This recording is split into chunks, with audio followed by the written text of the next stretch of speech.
Welcome to Sparks of History, where Jewish history and world history meet. We are very honored and pleased to have with us today Efraim Effie Palvanov. Um, Rafi Palvanov is a prolific author, acclaimed speaker, and engaging teacher, known for his deep insights into Kabbalah, Jewish history, as well as the sciences, with his strong academic background in those areas. Uh, Rabbi Palvanov's fascinating books include Garments of Light, which is a three-part series, Secrets of the Last Waters, and Tikun, Leil, Shavuot. And today, well, we will delve into the history, significance, and lasting legacy of the Second Temple, Bayit Sheni. Thank you so much for joining us today. We appreciate it very much. Thank you for having me. It's a pleasure. Okay. Uh, let's start as we try to do at the beginning. The first temple has been destroyed, Babylonian exile, and now we have Cyrus, the king of the Persian Empire, allowing the Jews to return to Jerusalem and rebuild the temple. Tell us a little bit about that and why did he do that? So it's not clear exactly why he did what he did. So we have our account from the Tanakh that says a little bit about him, and amazingly, actually calls him the Messiah. It's Ishayahu Hanavi, Isaiah the prophet, refers to quotes God seemingly as referring to Isaiah as to referring to Cyrus as Meshicho, Limshicho leKoresh, to his anointed one, to Cyrus, and he's really the only person in Tanakh who's actually named as a Messiah, interestingly enough, because other times the Mashiach is just used as a term of anointing. It could be the Kohen Mashiach in the Torah itself. The term is never used to refer to a specific named person. It's always just referring to like an anointed high priest. But interestingly enough, Cyrus is called like almost like the Messiah or God's Messiah, meaning that he was chosen, he was anointed to liberate the Jewish people and to allow them to return to the Holy Land and to rebuild the temple. Now, why he did that, it seems from our account that God chose him to do so and he was inspired by Hashem. But interestingly enough, from the historical archaeological evidence, we have the Cyrus cylinder, and the Cyrus cylinder, which describes this, meaning we have archaeological evidence that corroborates what the Tanakh says. So that's an amazing fact already, that this is something that is a historical fact. But the Cyrus cylinder has a different account of it. And it seems to be, according to the cylinder, that Cyrus is really working on behalf of the chief Babylonian deity called Marduk. So in the Cyrus cylinder, Cyrus argues that the Babylonians have gone absolutely corrupt. They're not worshiping Marduk properly, and he's going to restore, the true faith, and he's going to restore order to the empire. And it's like he's been chosen by Marduk to liberate all the peoples and not just the Jews. It doesn't specifically mention the Jews. He's liberating all the various nations that the Babylonians and previously the Assyrians had conquered in the past and had transported all over the place and exiled.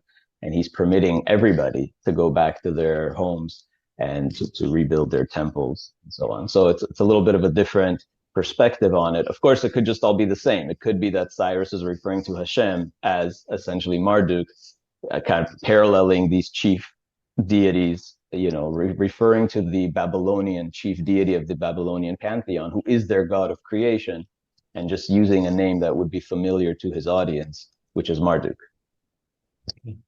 And the Jews who returned to the land of Israel, and perhaps those that were still there, what challenges did they face when they tried to rebuild the Bayit Sheni, the temple, and why was there opposition to that attempt?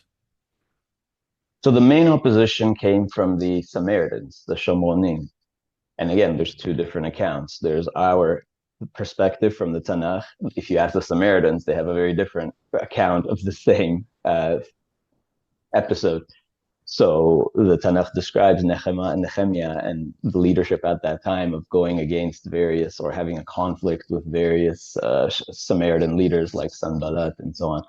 And the conflict really stems from whose, the typical conflict of whose land is it and where's the right place to put the temple, right? The Samaritans believe that the holy mountain is Har Grizim, not Har Moriah, not the mountain in Jerusalem, not Zion, but the a little bit further away, uh, called Har Grizim, which in the Torah there was a mountain of curse and a mountain of blessings, and Har Grizim was the mountain of blessings. So the Samaritans believe that that's God's chosen place. That when the Torah says God will choose a certain place, that God will choose a certain place to dwell, to put his presence, they believe that it's Har Grizim, and they had built again probably at the same time. We're not sure when their temple was built, but probably also after Cyrus permitted rebuilding temples and things like that. It seems like also during that time in the Persian era, they had also built a temple on Har Grizim, and later in the Hellenistic period, they had expanded it significantly, and eventually it was destroyed by the Hasmonean dynasty.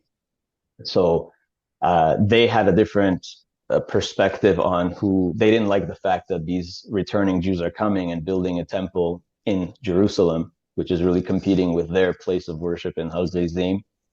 And they also claim to be the original inhabitants of that land, the descendants of the tribes of Ephraim and basically from Yosef, from the 10 lost tribes, the ones that had remained. And our account of it is no, it's that when we were exiled, as the Tanakh says, the Assyrians had brought in these people from other places like Kuta, which is why they're referred to in the Talmud and in rabbinic texts as Kutim. So our perspective on it is that these were foreigners that had been settled colonists that were brought by the Assyrians. And when they had come, the Tanakh describes that because they didn't keep Torah laws, they couldn't settle and they were always attacked by wild animals. And so they reached out to the Assyrian emperor and he brought them a Kohen to teach them Torah law. So then they started keeping Torah law, and that saved them from the wild animals, and then they were able to actually live in the land. So they adopted Torah, they started keeping Torah law, and to this day they exist. There's maybe about only 1,000 left, and they still live around Har Grizim in the Shomron area. So they only keep to the written Torah, to the 5 books of Moses. They only believe that the Chumash itself is divine. They don't have the rest of the Nach, the Nevi'im and Ketuvim, and they don't have the whole oral tradition or the Talmud. So they stick strictly to a written Torah. And the relationship between the Jews and the Samaritans is a very interesting one. In the early years, there was a lot of intermarriage, and they were really seen as one people. But over time, the division grew further and further. By the Mishnaic period, they had become different groups essentially. And the Talmud discusses like what we're allowed to do with Samaritans and what we're not allowed to do, where they're trustworthy, where they're not. So things that are Torah mitzvahs, since they keep the Torah, it's fine. So you can have a Moel who's a Samaritan.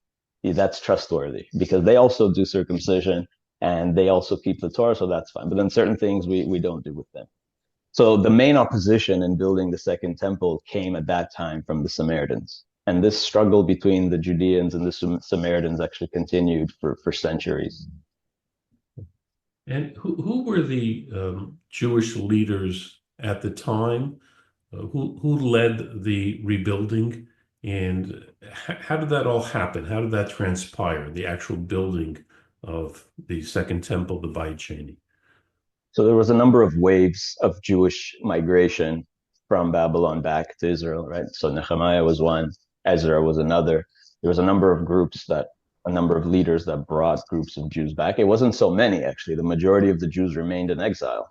Kind of similar to what happened in the past, 70, 80 years, 100 years, where we have an opportunity to go back to Israel, but not the majority of Jews remained in exile by choice for various reasons. Again, because there's opposition, there's maybe war, they're comfortable, they have businesses, they have families, they have successes in exile. So just like today, back then as well, the majority of Jews actually remained in the Babylonian Empire or the Persian Empire and didn't come back to Judea. But there were a number of waves of migration of Jews that did come back. And the process was pretty slow. In fact, they started building at one point and then the project was put on hold for a number of years and they restarted it. So it actually took a lot of time. And originally the second temple was pretty small. And it was only really at the time of Herod that the temple was made into this magnificent structure that the sages say in the Talmud that whoever hasn't seen Herod's temple hasn't seen a beautiful building or nice architecture. So it took a very long time, and there were several waves of migration. So the leaders were Ezra, Nehemiah, some of the last prophets that lived at that time, Zechariah, Haggai. These were all people that were like Mordechai also is listed among those last prophets. They had established what's called the Anshei Knesset HaGdolah. They established an assembly, the Great Assembly, it's called, to run the country almost like democratically. Now that they were under the authority of the Persians and then later the Greeks, it was almost like almost like a Sanhedrin, a little bit bigger. It was 120 people, made up of the last prophets and some of the earliest rabbis. And so they were the leadership that kind of reestablished a semi-autonomous Judean state and oversaw the rebuilding of the temple, also canonized the Tanakh, put together all the Holy Scriptures, sifted through all the prophetic works and put together the definitive Tanakh, and wrote some of the early prayers and blessings and things like that. So that was the leadership. And they were the last prophets because there's an understanding that prophecy really ended with the first temple. Anybody who was born prior to the first temple's destruction still had that spiritual ability, that connection to tap into higher world and prophesy. So meaning that last generation of prophets like Mordechai, like Zechariah, they would have been babies when the temple was destroyed, and it's the first temple. So at the beginning of the second temple, they were still alive, and they were the last prophets. And after they were gone, that was it. There was no true prophecy left. Maybe some Ruach HaKodesh, maybe some divine inspiration, but not true Nevuah. And in addition to the size of the Second Temple and what you just spoke about now in terms of prophecy, what are some of the major differences, spiritual differences between the First Temple and the Second Temple? And why were they so different? So probably the main difference is, of course, the lack of the Aron HaKodesh, of the Ark of the Covenant. So the first temple had that special ark. That was the gold encrusted, gold plated ark with the tablets inside and the first Torah that Moshe wrote.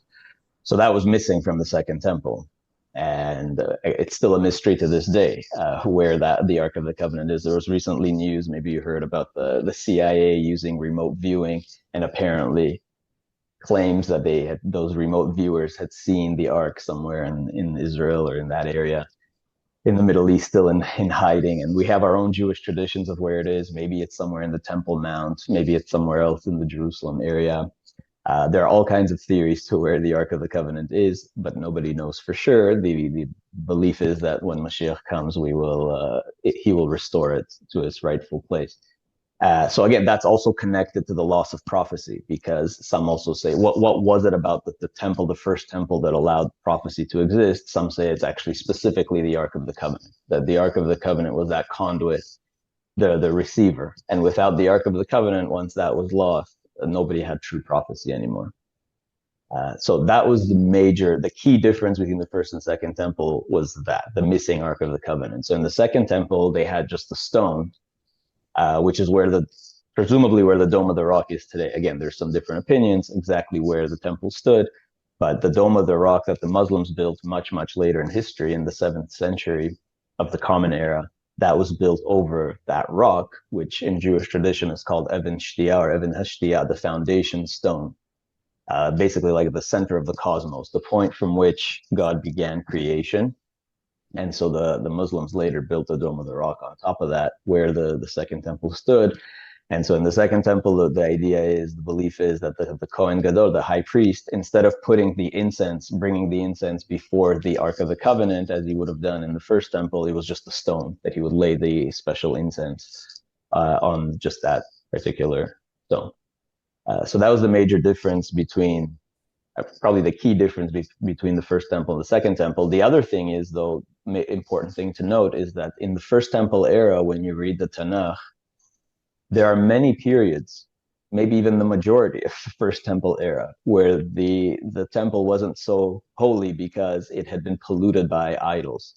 So the Tanakh describes that they had brought Asherah trees, or they had brought various other idols inside. And so And that's really why they were ultimately punished and exiled and sent to Babylon. The temple was destroyed because there was rampant idolatry in the first temple. The second temple didn't have that problem. The second temple, for the most part, remained pure and didn't, except for a few periods like during the Hanukkah wars. But for the most part, the second temple was free of idolatry, and the Judeans were a lot more religious. So in the second temple era, there was a lot of Torah, there was a lot of mitzvot. It was a very different time than the first temple era, which had a lot of, unfortunately, idolatry. And there is a story in the Talmud that the sages specifically, maybe even the Anshe Knesset HaGedolah specifically, came together and prayed to Hashem and said, look, we don't want the second temple to be destroyed like the first temple. And the reason that the first temple was destroyed was because of idolatry. So please remove that, the temptation for idolatry, please remove it from us. And so Hashem granted their request. And so the temptation for Jews to fall into idolatry had actually been taken away. And so that's why there was pretty much no idolatry left. And the story has a little bit of a humorous ending, which the sages said, okay, since God granted us that wish, maybe we can ask him for one more thing. Why doesn't he also take away the temptation for sexual sins? Because that's the other major sin that plagues people. And so God granted them that. But the next day, the rabbis went to get some eggs, and there were no eggs. The chickens laid no eggs. So the rabbis understood that you can't remove the temptation for that, because then there'd be no reproduction and the world couldn't exist and life wouldn't propagate. So they had to leave that one in place, but at least the temptation for idolatry was removed. And so we don't really see Jews really tempted by idolatry from the Second Temple era onwards. Okay. So we don't have prophets during the Second Temple era. So the leaders were whom? The high priests, the Kohanim, they were the heads of the Sanhedrin on the political arena. Yeah, this is where you start to see a little bit of a struggle between who should be the leaders of the people. And you have those that say the high priest should be, the Kohanim. And then there are those who say, no, now we have rabbis now, the rabbis who know the law, who are the interpreters of the law, who have the oral tradition. And so that's where you basically see the rise of the struggle between the Pharisees and Sadducees, where the Pulshim, the Pharisees, are known as these. Pulshim literally means like separatists, or they took more extra restrictions upon themselves. Again, different explanations for what the term Pharisee, Pulshim means. But they are the ones that have an oral tradition, and they know the law, and they interpret the law. And then you have the Kohanim, who are saying, no, all we need is the temple. We just need our temple procedures. We just need to do what the Torah says, because much of the Torah, more than half of the commandments in the Torah, have to do with temple rituals and temple procedures, sacrifices. So in the Torah, it's really the Kohanim. The Torah itself, the Chumash, doesn't really speak about rabbis. It does speak about judges. It does speak about elders and sages, but most of the conversation is about priests. And the priests have all the authority, or most of the authority, in the Torah. And so you have now in the Second Temple era, the struggle between priests and rabbis almost. So not always was there a struggle, but the Sadducees are associated with the priests. Most of the Sadducees were priests. Their leadership were priests. They didn't really have rabbis. And then the Pharisees their leadership was the rabbis. And so this is where the conflict of Sadducees and Pharisees emerges, and who should be in charge. And there was a lot of struggle there. And then the Hasmoneans take over, and now they're kings, and the Hasmoneans are Kohanim as well. And so they're kind of in between. And there's a lot of intermarriage, right? Shimon ben Shattach is related to the wife of the Hasmonean king, Shlom Tzion. Her name was Salome Alexandra. And so there's all this intrigue and struggle between these various groups at that time. And you have the Hellenists as well, who are pulling in the opposite direction, who are saying, no, we don't need Torah at all. We can adopt the Greek ways. And so there's all these different groups emerging in the Second Temple era. And by the end of it, the Talmud Yerushalmi says that there were 24 different sects of Jews in Jerusalem when the temple was destroyed. So they had split into so many different factions and ideologies, and there was a lot of this power struggle as well. And then the Romans come in, and you have all these changing authority figures. You have the Alexander the Great comes, but then once he dies, his empire splits into multiple pieces. So then you have the Ptolemaic kingdom and the Assyrian Greek kingdom of Antiochus, that they're also struggling and fighting over this piece of land between them, between the Ptolemaic Egyptian Greek kingdom and the Syrian Greek kingdom. Israel's wedged right in the middle. So these two are fighting over Israel. And then ultimately the Romans come in. So it's a time of great changes, of lots of different power struggles between various empires, kingdoms, and among the Jews themselves. So yes, there are Torah observant at this time. There's no idolatry. Everybody wants to be religious. Everybody wants to serve God, whether it's Sadducees, Pharisees, or whoever. They all really, except maybe for the Hellenists, but everybody else is really trying to serve God in the best way they think they know how. But there's all this conflict that emerges because of that. And what was the Hashmonaim, the Hasmonean dynasty like post the miracle of Hanukkah? As you mentioned, their leaders were Kohanim, they were priests, and yet they were also the political leaders. How long did the dynasty last? What was the state of the Jewish people then, and why did it come to an end?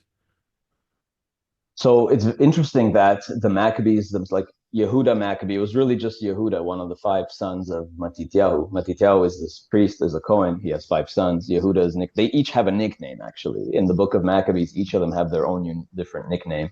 And the nickname of Yehuda is Maccabee, but then everybody's kind of referred to as the Maccabees. And they're from the family of Hashmonaim. That's where the Hasmonean dynasty comes in. So they managed to defeat the Greeks. The war actually lasted a very long time. Even after they reclaimed the temple and purified the temple, it goes on for many more years. And basically all the brothers die in the wars except Shimon and Simon. And he's the one that actually, again, helps to reestablish a semi-autonomous and then almost fully autonomous Jewish kingdom. He himself didn't take on any special title. He understood that he was a Cohen and he's not allowed to be a king, because kings had to come from the line of King David, from the tribe of Yehuda. And Kohanim are supposed to be priests, and there's almost like a separation of church and state in the Torah, where a priest shouldn't be a king. Those are two separate things. But then his sons actually very quickly change things and adopt a lot of Greek ways. Ironically, the sons of those that fought off the Greeks actually end up being Hellenists themselves, and adopt a lot of the Greek ways, and even adopted the Greek title for king, Baseless. And so now that was already crossing the line. So the rabbis at the time and the Pharisee party was very opposed to that. And the Hasmonean dynasty, within like a generation, started going off the derech, as we would say, and weren't keeping Torah so much anymore, and were playing along with the Hellenists and took on Hellenistic names, Alexander Yanai and all kinds of Hyrcanus, and that they started to adopt even the Greek names. And so the Hasmonean dynasty wasn't looked upon very favorably. And that's also why the classic answer for why Hanukkah is not discussed in great length in the Mishnah and Talmud. There's no tractate for Hanukkah. There's a tractate for basically every other holiday, but there's no tractate for Hanukkah. It's just kind of wedged in as an aside in Masechet Shabbat, when it talks about lighting candles. And there wasn't really much. The rabbis did not want to praise the Hasmoneans very much, or the Maccabees very much, and they tried to shift the focus from the war, the victory of the war, to the miracle of light, because we want to lessen the praising these Hasmoneans who had become Hellenists and who had kind of gone off the derech. And ultimately, at the end of this period, their dynasty lasted, again, depending on where you count, from the beginning to the end, maybe 100 years, less than 100 years. And at the end of it, again, there was a civil war between different factions among the Hasmoneans, a power struggle for the throne. And the Romans were brought in to solve the problem. Pompey was invited from the Roman side to come and settle this civil war. And he came and said, you know what, I like it here. I think we'll keep it for ourselves. So Pompey is the one that actually absorbs Judea into the Roman Empire. And that puts an end essentially to the Hasmonean dynasty. And then the Romans appoint their own client kings, the most famous, infamous one being Herod, who's not a Hasmonean and who's an Idumean. So that'll now again shift. We have a new dynasty now, which is just the Roman client king. During this period, we'll get to Rome in 1 second. During the period of the Hasmonean, are people from the exile coming to the Second Temple for the holidays? Are they doing the pilgrimage to the Second Temple? And are people, because there's now an autonomous or semi-autonomous Jewish state, are people returning to live in the land of Israel during this period? Yeah, there is a lot of migration, and people are moving in and out of Judea. There's a huge Jewish community that develops in Alexandria, massive. At one point, maybe more Jews lived there than anywhere else. And our sages describe how big the synagogue was over there, that they had to wave flags to tell people when to say amen because it was so big that you couldn't even hear what's going on. It was like a stadium. And so there was still a big Jewish community in Babylon. There was a massive Jewish community in Alexandria. There was Jews scattered all across what was first the various Greek kingdoms, and then the Roman Empire. And yes, there's a lot of migration. Jews are making pilgrimages to Jerusalem. Interestingly enough, though, there were other temples at the time, even in Egypt. So we know of a temple in Elephantine in Egypt. There was a temple in Leontopolis. So interestingly, there were other Jews decided, we don't want to migrate all the way to Jerusalem. We can make our own little temple here. So there were other actually competing temples that existed at that time. And again, the Talmud speaks about this, that one of them was founded by a Cohen who felt like he was snubbed and he got upset and he left to Egypt and built himself a temple over there. So there were competing temples at the time, and Jews were scattered across the empire. And also, one thing that they did do is that they sent a lot of money to Jerusalem, right? Jews, just like today, Jews who don't live in Israel, in Jerusalem, and they feel a little bit guilty, like, why don't I live there? So at least I'll give my donations. I'll send a lot of charity and help the people. The people that are living in Israel will at least help them. And that way, thereby, it's like I'm doing the mitzvah by helping the people that live there survive. And that's always been the case for centuries. Jews in the diaspora have sent their funds, whatever they had, to support the Jews living in Israel. And so we know that that happened back then as well. Lots of money was flowing to Jerusalem. And that's where there's the economic side of why the Romans destroyed the temple. But we know that on several occasions, the Romans would raid the temple and steal all the treasuries over there because they were running out of money.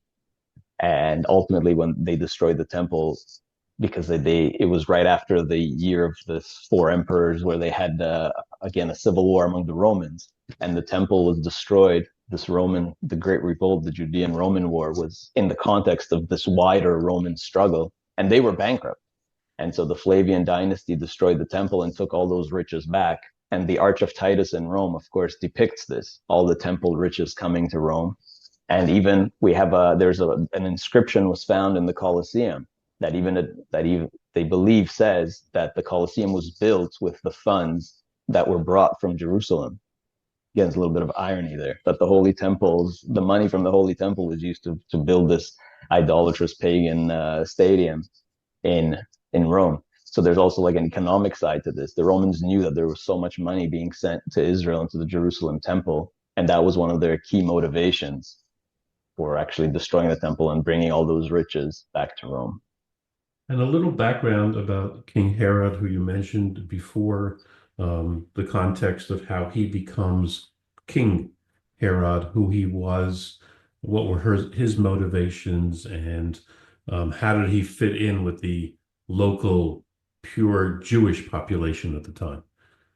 The Talmud describes him as essentially a servant of the Hasmonean dynasty first, and then he usurps the throne. The historical records tell us that his father was already connected to the Roman authorities, and Herod was actually trained in Rome, got some schooling by the Romans. So they were already a very well-connected family.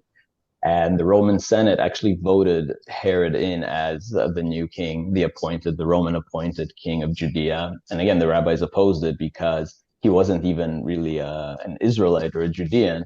The Torah says that a king must be mikerev achecha, from your brethren, and he wasn't from among the brethren. He was at best a convert, right, or a partial or a semi-convert. It's not really clear to what extent he took on Judaism, but he definitely wasn't Torah observant, and so he was opposed very much, and he was seen as a false, like a fake king appointed by Rome, and so he there was a lot of rebellion against him too, and he put down a lot of rebellion and slaughtered thousands of people and many rabbis. And the Talmud tells the story that he only left one of the rabbis and blinded him, but then ultimately saw the wisdom of that rabbi and regretted it and said, "Oh, if I had known that the rabbis were so wise, I wouldn't have slaughtered them all. What can I do to repair, to do a tikkun? You know, what can I do to fix, to atone for my sin?" And the rabbi told him, "Well, you put out the light of the world, so bring more light into the world." And the temple, the second temple at that time, was in disarray and had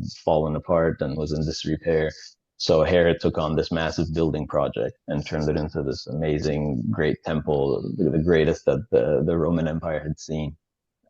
And but still, there was, even with that temple, there were problems because he also wanted to put eagles, Roman eagles, in front of it, and that was a big no-no. And the Jews rebelled against that, and he had to put down another rebellion. So it was, again, constant struggle between Herod and the Jews, and the Jews never really accepted him, and he was always seen as a villain.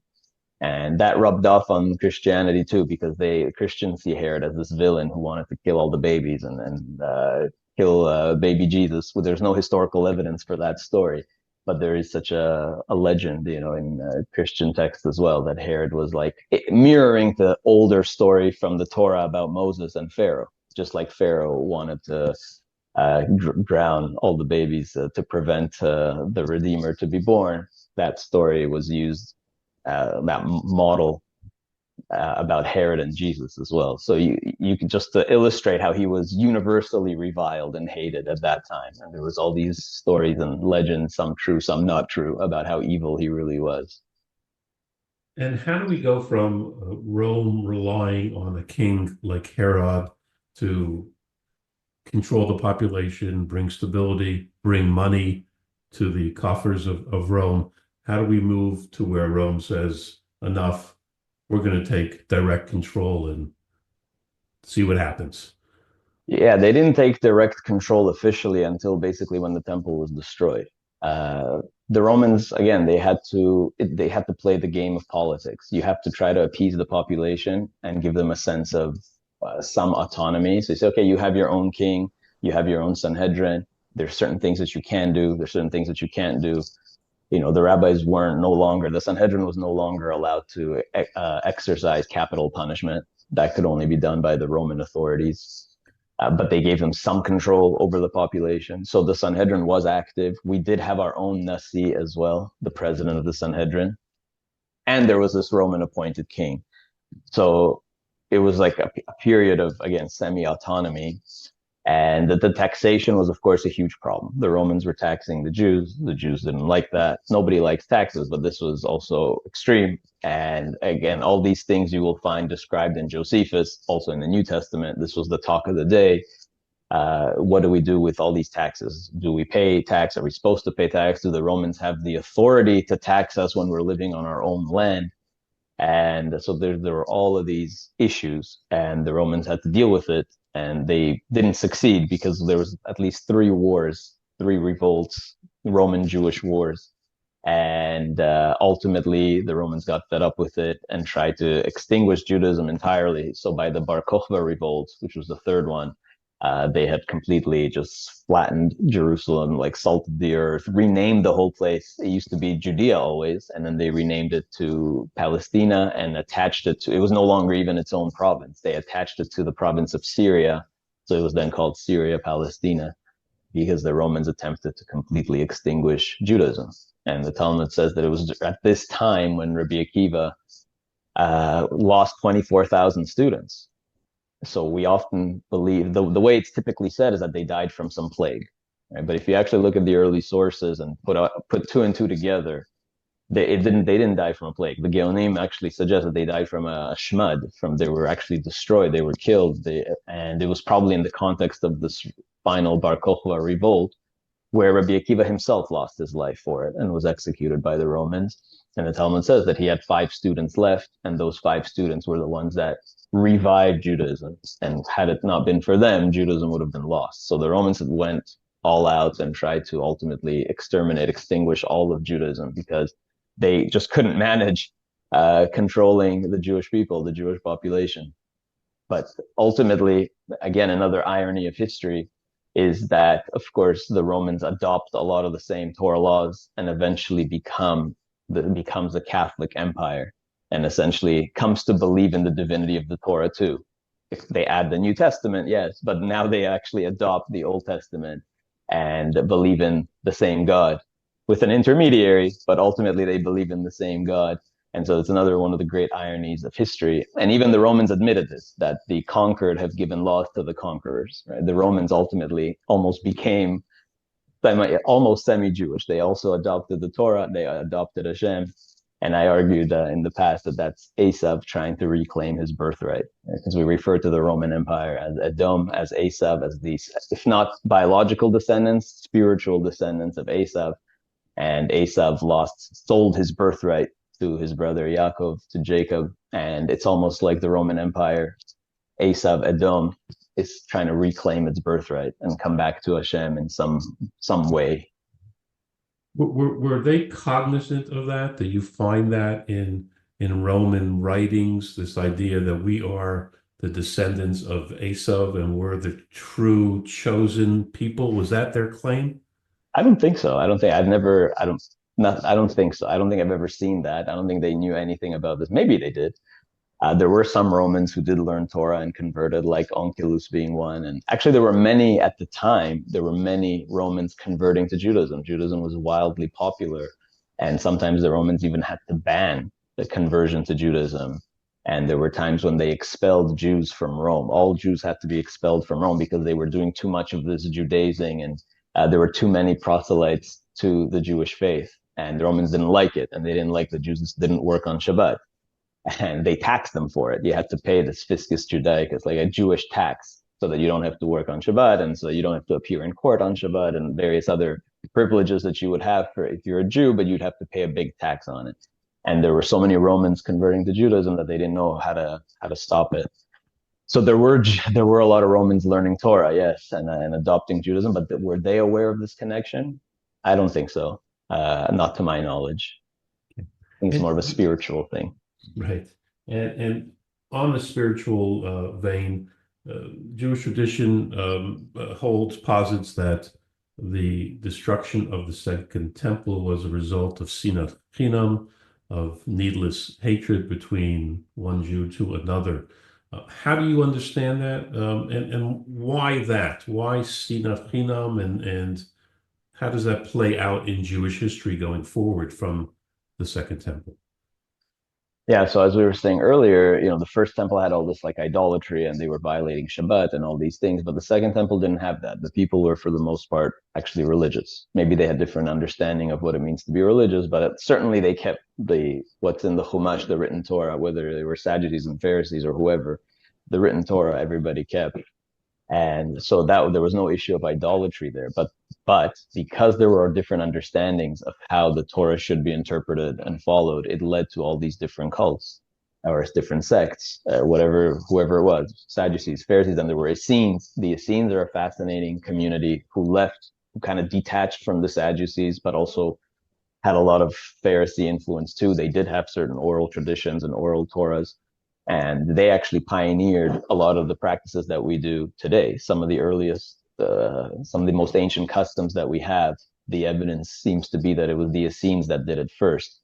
One of which is the Tikun for Shavuot, of staying up all night on Shavuot. The earliest mention of such a custom of staying up all night on Shavuot and learning Torah and reading Psalms is actually from the Essenes and various other practices. So you have all these different groups and they're all fighting each other. The Essenes said, we no longer want to be connected to the corrupt authorities in Jerusalem. They left Jerusalem. They went out into the caves, right? In Qumran, where the Dead Sea Scrolls were discovered. And so you have all these groups that don't want to interact with each other and they're fighting each other. And it even got to a point of bloodshed, of within the Jewish world, different factions actually even killing each other. And so there's different stories and narratives of at which point did God decree the second temple would be destroyed. And one of them is because it got to the point of bloodshed, where a certain Jewish leader was even killed in the temple itself. And it was such a horrendous thing that God said, okay, I've had enough. Right? So that's the sinat chinam of just this baseless hatred and infighting among the people. That was the main reason for the destruction of the second temple. And unfortunately, we haven't gotten rid of it, right? For the past 2,000 years, there's still a lot of this infighting in the Jewish community. And that's really the key, the roadblock to the final redemption, to Geula. That's what we need to get rid of. We have to focus on bringing back more unity and ahavat chinam, and to get rid of the extremes that pull us in opposite directions. Just like 2,000 years ago, there were extremes. There were people on the left, like Hellenists, who were pulling people one way, and there were those on the right. There were certain Sikarikim, Bilionim, Zealots, Kanaim, who were pulling people in the other direction, and both were misguided, and both were committing sins and pulling the nation apart. And today we have the same. We have extremes on the left, we have extremes on the right, we have extremes on one side of the religious spectrum, and on the other side of the religious spectrum, and on the social spectrum, the political spectrum, and the extremes are always pulling us apart. Right? And Judaism is a religion of balance, of being in the middle. And the Rambam codifies this as law, that the Jewish path is the emtza'it, the middle path. And the Mishnah says this as well. What is the path of the Jew? Kol shi tiferet le'oser ve'tiferet lo min ha'adam. It's the path of tiferet. Tiferet means balance. Not too much chesed, not too much gvura. Not too much on the right, not too much on the left. Everything has to be in the middle. God likes balance. Everything's balanced. So when we have extremes, they rip us apart. And that's what we see in the Second Temple era, when there were extremists ripping us apart. And the Talmud describes what these extremists were doing, to the point where they were even sacrificing their own people and burning down the granaries and attacking even the rabbinic leadership. It's on two sides. And then you have the extremes on the other side. There were those who were collaborating with the Romans. And in fact, one of the Roman generals that was destroying the temple was a Jew by birth. It's unbelievable. So extremes. We don't like extremes. Judaism is not a religion of extremes. It's a religion of balance and the middle ground. And so if we want to bring about unity and love and all that ahavat chinam, we have to come back to the middle. That's our challenge today as well, of not falling to extremes, not being pulled apart in this tug of war between two sides, whether it's religious or social or political. Let's bring everybody to the nice, comfortable middle where we all understand each other. That's how we rebuild the temple in our days. How do we do that? I know that's a big question. How do we do that? By being extreme with the extremists, to make sure that extremist voices are drowned? Is that a method to do that?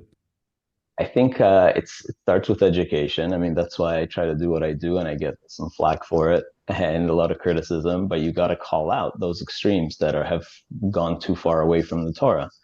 We have the texts. We know what our texts say. It's not rocket science, right? The Torah says this, the Mishnah says this, the Gemara says this, the Rambam codifies this. This is the law. It's really straightforward.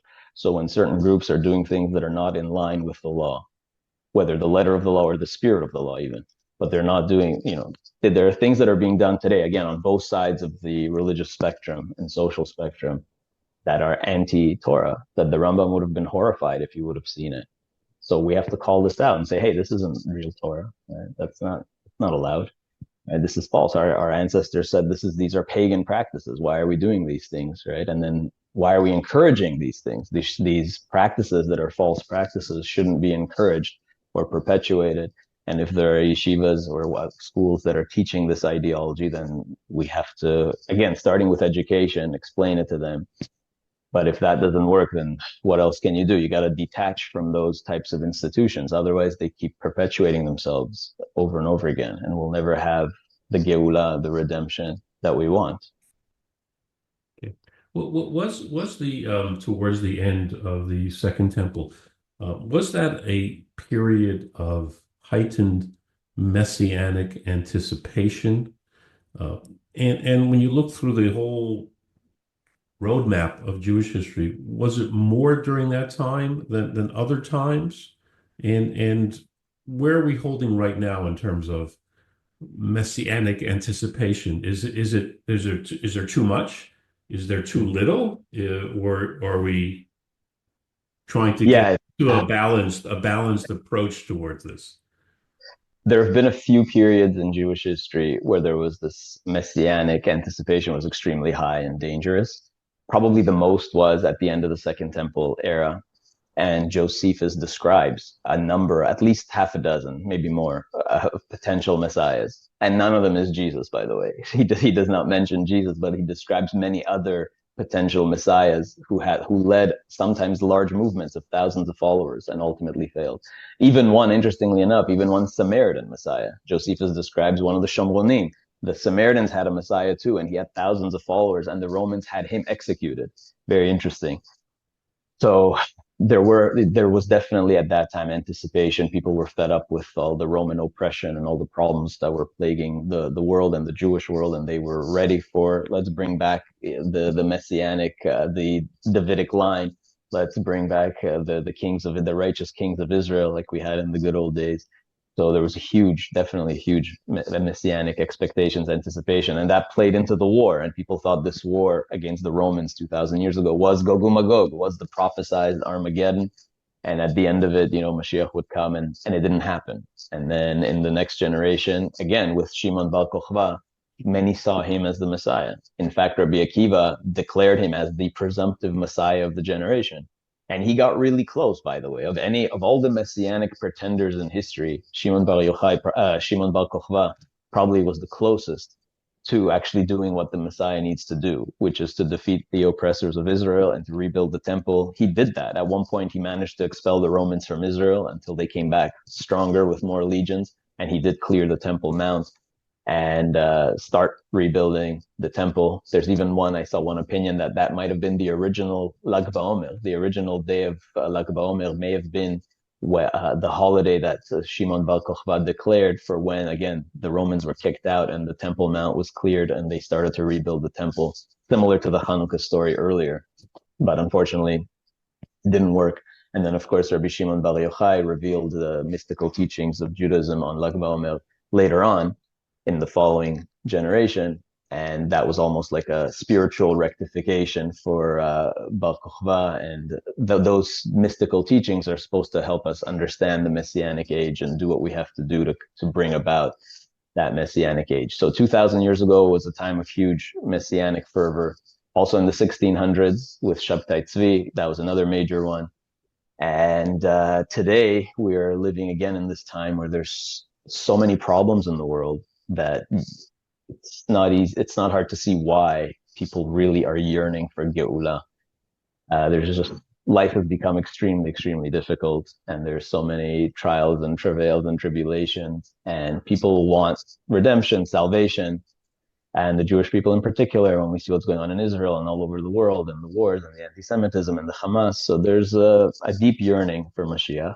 And the truth is, all the prophecies have already come true at this point. There's everything. All the things that were prophesied have come true, which wasn't the case 400, 500 years ago. So the Talmud says the greatest sign of the redemption, Ein Ketz Megule Mizeh. What is the greatest sign of the redemption? How do you know you're in the times of redemption, that the redemption is near, that you're in the Ikvot Mashiach, in the footsteps of the Messiah? And they say, it's a verse in Tanakh, that when the land of Israel once more gives forth its fruits, and people are enjoying the produce of Israel, and Jewish people around the world are eating Israeli produce, that's how you know the Geulah is coming. And that's never happened in history, right? Today, you can go to any supermarket around the world and get Israeli pomegranates and grapefruits and oranges. I can pick it up right here, and that's amazing. That's never happened in history. And the Talmud says that is the greatest sign that you're living in the redemption. Ein Ketz Megule Mizeh. If you see that, if you have Israeli produce in your local supermarket, you know Mashiach is near. And that's never happened. Shabtai Tzvi couldn't make that case. That didn't happen 400 years ago, right? And it didn't happen 2,000 years ago either, technically, right? There's never a time when Israel exported fruit to every corner of the planet across the ocean, right? This is the first time in history that we merit to live in this generation. So we're the closest we've ever been. And so, of course, there's a lot of people claiming to be the Messiah today. In the last few days, I've gotten, I don't know how many emails of people asking me, hey, what do you think of this person? Have you heard this person? He's claiming to be the Messiah. Or what do you think of this person? They say he's the Messiah. What do you think of this? So there's a lot of pretenders, again, to the throne. And but I don't think we've seen who the real Messiah is just yet. But we're getting definitely really close. And it's understandable why there's all this messianic fervor. And it's not just in the Jewish world, it's all over. Christian, Muslim, all over the world, people coming, claiming to be the Messiah. There was one that came to our shul a few years ago, a Muslim guy claiming to be the Mahdi and Jesus and the Mashiach. And he claimed to be everything. And he came dressed in these nice robes, and he was really trying to play that part. And it was very interesting interacting with him. He called himself both Muhammad and Isa and the Mahdi and David and everything you can imagine. So there's this messianic fervor all over the world, and hopefully it's a sign that we're actually getting really close. People are feeling it. People are feeling something. Something's going on spiritually. We're almost there. Okay. On that note, and we should um, merit to see this happen speedily and in our time, Amen. hopefully. Amen. And again, Rabbi Palvanov, thank you so much for this insightful road down Jewish history and the Second Temple. And again, thank you so much for your time today. We appreciate it very much. Thank you so much for having me. It's great. All the best.